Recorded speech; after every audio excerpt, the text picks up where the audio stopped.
सभी को प्रणाम। डे 94 हमारी भावी पीढ़ी और उसका नव निर्माण। आज का शीर्षक है बच्चों का निर्माण उपदेश से नहीं आचरण से। यानी कि बच्चों का निर्माण हम सिर्फ उपदेश से बोलकर कहकर ना करें, जो भी बोले उसके अपने स्वयं के आचरण में उतारें। इसी में देखते हैं आगे क्या बताया जा रहा है। किसी विचारक ने कहा है कि बच्चों की मनोभूमि एक रंग फलक की होती है, जिस पर अभिभावक अपने आचरण, व्यवहार और व्यक्तित्व की तुलिका और कलाकारिता से कोई चित्र बनाते हैं। इसे यूं भी कहा जा सकता है कि बच्चों का व्यक्तित्व जिस दिशा में भी मुड़ता है और जैसा जो कुछ भी बनता है उसके अभिभावकों पर निर्भर है। यह निर्माण किन्हीं विशेष प्रयत्नों, रोक टोक और सुझाव निर्देशों के द्वारा नहीं, अपने आचरण और व्यवहार के प्रभाव से ही होता है। बच्चों का मन तो एक कोरे कागज जैसा होता है, जिस पर जो चाहा लिखा और जो चाहा वो अंकित किया जा सकता है। यह अभिभावकों पर निर्भर करता है कि वो अपने बच्चों को क्या बनाना चाहते हैं, कैसा बनाना चाहते हैं और उसके लिए क्या करते हैं। वही बात है, बच्चे गीली मिट्टी की तरह होते हैं। उनको हम जैसे सांचे में डालते हैं वैसे सांचे में वो ढलते चले जाते हैं। तो बच्चे कोरे कागज की तरह भी होते हैं। उनके मानस पटल पर जो भी हम अंकित करते हैं एक अभिभावक के रूप में, बचपन में खास करके बाल्यावस्था में, वो उनके ताउम्र उनके मस्तिष्क पर, वो मानस पटल पर वही अंकित होते हैं। तो हम बच्चे के अंदर का जो जागृति है उसको हम अब उपदेश से नहीं बल्कि आचरण व्यवहार से जगाते चले जाते हैं। तो हमें विशेष कुछ करने की ज़रूरत नहीं पड़ती है, क्योंकि सिर्फ उपदेश देंगे और हम खुद उसको अपने व्यवहार में नहीं उतारेंगे तो उसका असर उतना नहीं पड़ता है। यह निर्विवाद है कि बच्चों का व्यक्तित्व अपने समान ही ढलता और बनता है।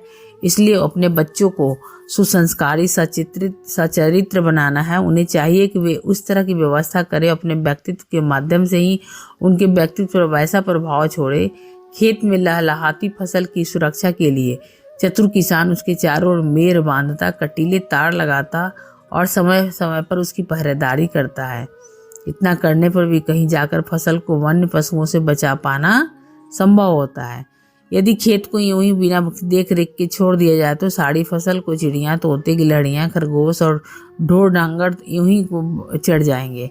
भली भांति सुरक्षा का प्रबंध करने पर ही फसल जल से, वायु और सूर्य से पर्याप्त पोषण प्राप्त कर परिपक्व होने लगती है।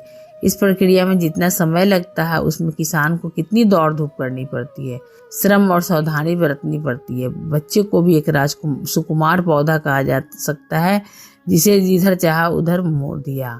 यानी बच्चे जो है उसके अंदर एक वो पौधे की तरह होते हैं। उसको हम जिस तरह से उनको बढ़ाना चाहते हैं वैसा वो पौधा बढ़ता चला जाता है। यहाँ यही बताया जा रहा है, क्योंकि उनके अंदर के जो हम बीज का रोपण करते हैं संस्कारों का, वही आगे चल के उनके उम्र बढ़ने के साथ साथ पुष्पित पल्लवित होते हैं। बच्चे की व्यक्तित्व की पौध पर घर की चार दीवारी में ही सुरक्षा पाती है और वहीं वो अपने जीवन विकास के लिए आवश्यक सामग्री और पोषण अपने माता पिता तथा अभिभावकों से प्राप्त करता है। वृक्ष की जड़ें अपने लिए आवश्यक जीवन तत्व धरती से चूसती रहती है और बच्चा अपना बौद्धिक पोषण, व्यक्तित्व के आहार अपने अभिभावकों से प्राप्त करता है। सुकुमार स्थिति से बढ़कर पुनः पूर्ण नागरिक बनने तक बच्चे की सुरक्षा घर में ऐसी होती है जैसे किसान अपने खेतों की रखवाली करता है। इसलिए बच्चों के विकास में कई तरह की सावधानियां और सतर्कताएं बरतना आवश्यक ही नहीं, अनिवार्य भी हो जाता है। प्रायः सभी विचारकों, मनीषियों और ऋषि मुनियों ने बच्चों को परमात्मा का स्वरूप बताया है। यह तो सभी जानते हैं कि उनसे निश्चलता स्वाभाविक और प्रकृति दत्त रूप में होती है। जात पात, भाषा भेद, ऊंच नीच और आगे पीछे का ज्ञान बच्चों में नहीं होता है। इन सभी दृष्टियों से उसे निर्दोष और आदर्श कहा जा सकता है।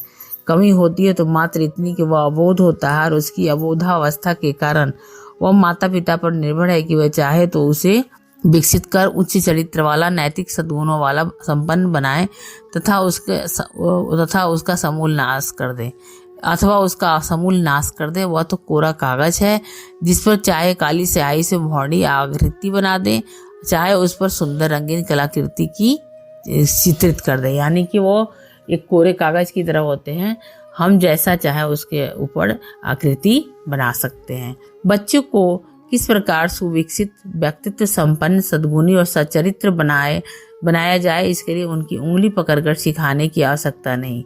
आवश्यकता स्वयं के माध्यम से ही उस पर अभीष्ट प्रभाव डालने की है। इस संबंध में प्रसिद्ध बाल वैज्ञानिक आर्थर डिंगले ने कहा है कि बालक उस पर अमल नहीं करता जो आप कहते हैं, बल्कि वह तो उससे सीखता है जो आप करते हैं। यह अक्षरश सत्य है।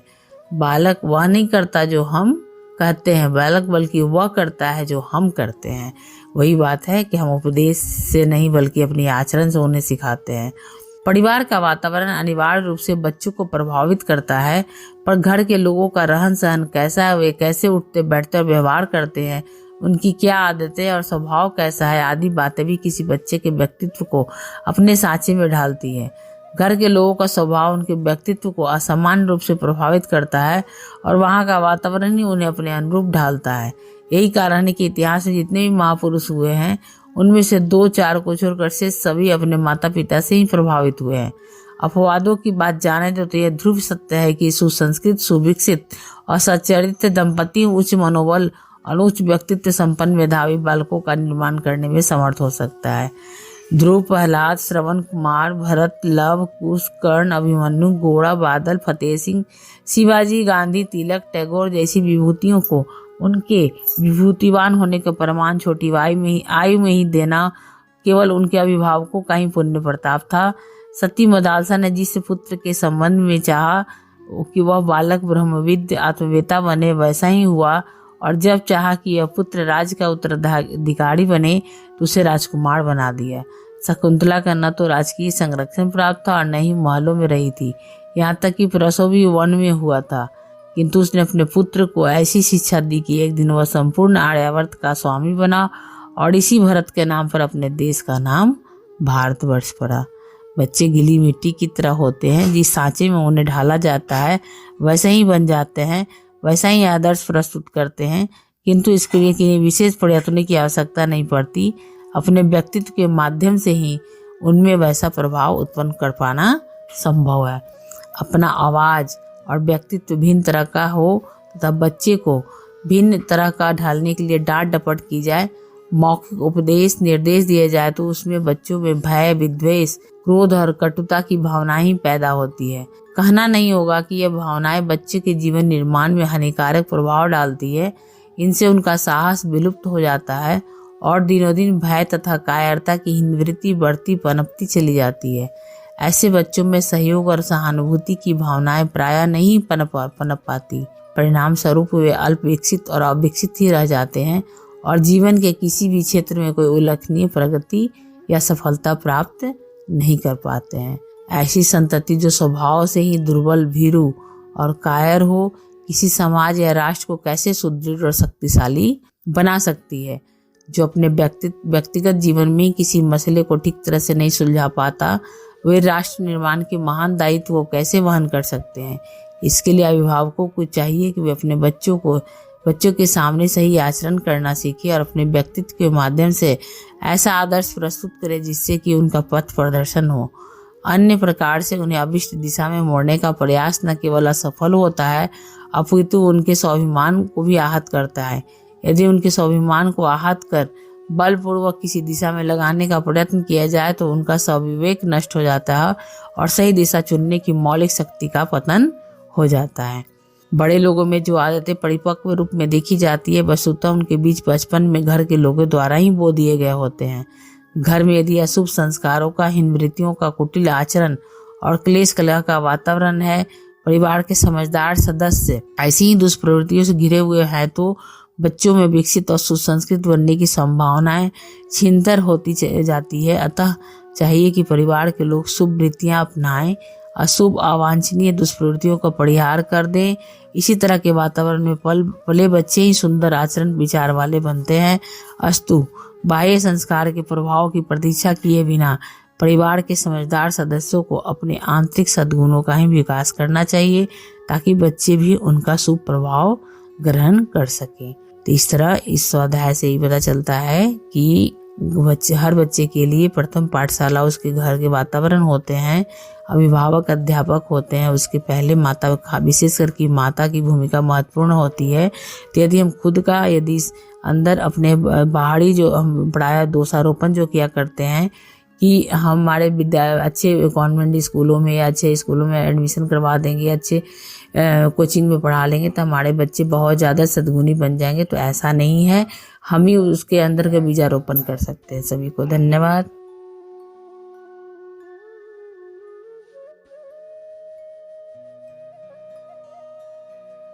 हमारे YouTube चैनल को सब्सक्राइब करें और बेल आइकन को दबाकर ऑल पर क्लिक करें ताकि आने वाले सभी वीडियोस की नोटिफिकेशन आपको मिलती रहे।